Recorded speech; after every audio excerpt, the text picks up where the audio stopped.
Welcome to In a Minute. You have found the video series where we are reading through the Bible book of Matthew, one chapter a day, 5 days a week.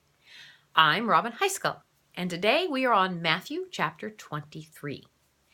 Jesus is compassionate with the hurting, lost, and sick, but we find in Matthew 23 he can't stomach the hypocrisy, pride, and self-serving greed of the so-called religious leaders in Israel of that day.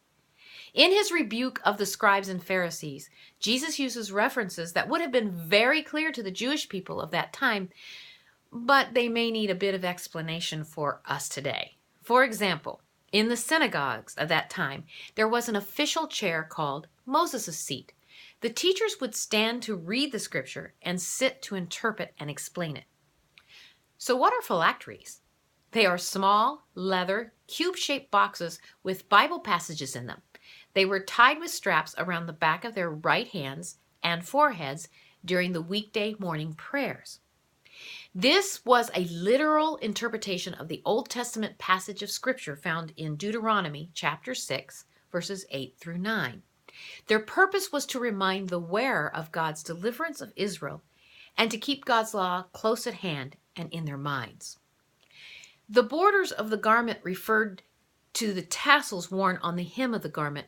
That was to remind the Jewish people of the commandments given by God and as a sign that they were dedicated to Him.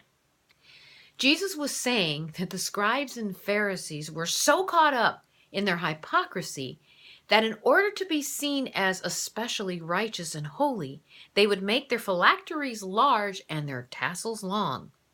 Not only that, they also desired titles simply for prestige and power, not for service for others.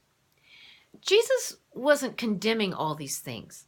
He was condemning the self-righteous attitude that paid too much attention to the praise of man and minor details that really don't matter, while disregarding the heart of the law. It's all about justice, mercy, and faith. But don't take my word for it. Read it for yourself.